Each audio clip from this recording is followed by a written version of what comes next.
Entrevista. Moacir Bueno, fisioterapeuta. Olá, emoção tem muito a ver com saúde e para muita gente, quando a gente pergunta, e aí, a saúde vai bem? A pessoa logo responde, ai, tô com uma dor de cabeça, ai, tá doendo aqui, tá doendo ali. E tem uma expressão que eu acho que muita gente já ouviu, eu estou com uma dor de fundo emocional. Será que existe? Será que não existe? Para tirar todas essas dúvidas, eu vou entrevistar o fisioterapeuta e educador físico Moacir Bueno, que está fazendo uma especialização na USP, lá na Universidade de São Paulo, sobre dor e este aspecto integral da dor, a dor afetando o corpo inteiro, considerando a pessoa na sua integralidade. Então a pergunta é bem direta.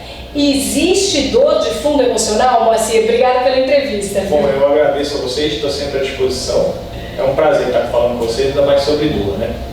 Bom, dor é a própria definição, né, da Associação Internacional de Estudo da Dor. Ela já define a dor como uma experiência sensitiva, emocional desagradável, em uma potencial ou real lesão do tecido. Então, como você lida, como você vê, se ela tem esse aspecto sensitivo e emocional, ela está totalmente ligada a como eu sinto e como eu interpreto aquela dor, né?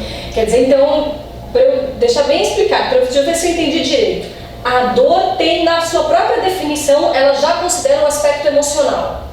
Isso, na própria definição da dor, ela tem a característica sensitiva e emocional. Ou seja, o modo como eu me sinto, como eu interpreto, faz diferença, às vezes, na realidade da dor, é isso? Isso mesmo. Para a gente ter uma noção de como a emoção ela atua nesse caso, se eu tenho uma dor muito forte e eu perco um parente, eu vou ter uma piora muito grande da dor. Sim. Mas se eu ganho na loteria, a minha dor não passa, né? Nem lembro mais.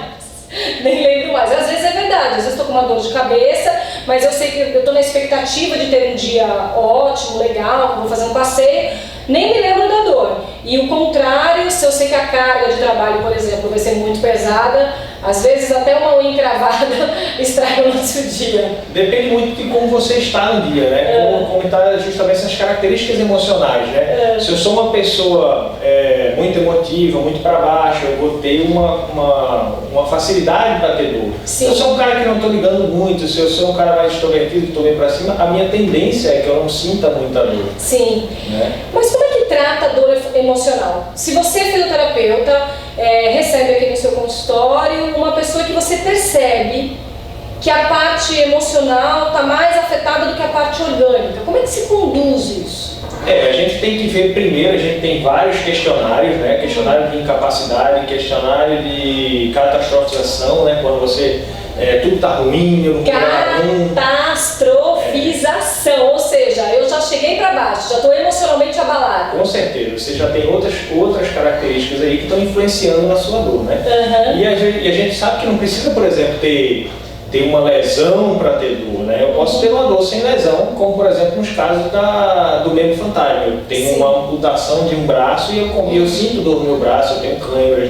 Então é como o sistema nervoso, vamos dizer assim, ele está meio nervoso e está passando uma mensagem de dor. Então, quando a gente faz esses questionários, a gente vai justamente ver isso, né? A gente tem o ajustador lombar, que é o Startback. Então, quando você faz esses questionários, você vê se realmente é da sua alçada ou se vai para a alçada de um psicólogo, porque na verdade o tratamento da dor ele tem que ser interdisciplinar na maioria das vezes, né? A gente precisa ir do educador físico, do fisioterapeuta, do médico, do psicólogo, nutricionista. Né? É como no caso da emoção, a gente considera a emoção como algo que tange em todos os aspectos da nossa vida, individual e coletivo. Emoção também tem a ver com cultura.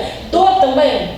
Dor também. Dor tem muito a ver com a cultura, né? Pra gente ter ideia, você pegar um cortador de cana, ele normalmente vai ter uma tolerância muito alta para dor. Por mais que aquilo doa, ele não diz que está doendo, porque ele não interpreta aquilo como uma ameaça muito grande. Dor tem muito a ver com ameaça, como eu vejo aquilo ali é uma ameaça para mim. Ou não, eu vou ter mais ou menos dor, né? Ameaça pra gente que estuda emoção tem a ver com medo. Então pode ser que o medo, de repente, dele perder o emprego, dele não receber a diária daquele dia, faça com que ele não sinta dor. Claro. Ou pelo menos não exteriorize essa dor, não expresse essa dor. Quando a gente tem o medo, o próprio medo, ele já gera uma sensação de maior sensibilização do sistema nervoso. A gente tem uma sensibilização cognitivo emocional que lida com tudo isso, né? O medo, a catastrofização, perda do locus de controle, perda de várias coisas. Isso tudo você tem que saber interpretar. Né? O que é essa perda do locus de controle? O locus de controle é quando você já não tem mais controle sobre aquela dor, você perdeu o controle sobre naquela esfera ali, você já fugiu da sua alçada, você já não tem mais como lidar com aquilo. O sentimento do medo, a emoção medo, quando ela está totalmente desregulada, ela já é uma dor física. É real. É real. A dor ela é real, apesar de ser subjetiva. A gente não tem como avaliar a dor. Não é um termômetro que a gente avalia a temperatura, nem uma balança para avaliar o peso. Sim. Mas a gente tem que levar em consideração o que o paciente está falando, mas a gente tem também como avaliar um pouco a sensibilidade do sistema nervoso, né? Na prática da fisioterapia, então no dia a dia você precisa desenvolver uma habilidade que a gente chama de habilidade socioemocional, que é extremamente importante, que é da empatia. Você precisa se colocar no lugar do paciente para perceber?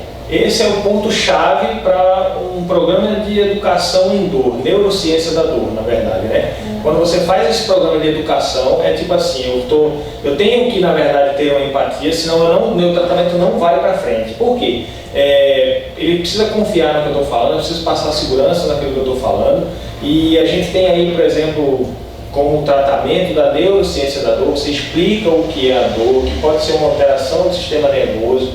Não necessariamente a gente tem uma lesão, né? A gente sabe que tem pessoas com hérnia de disco, um problema de desgaste, de osteoartrite, mas que isso não traz dor em todas as pessoas que têm esse problema. E aí o fundo emocional pode ser o fiel da balança, quem faz a diferença, talvez. Na verdade é isso. Se eu chego num médico ou num profissional de saúde qualquer e ele me diz que a minha coluna tem uma hérnia, que eu não posso andar, não posso...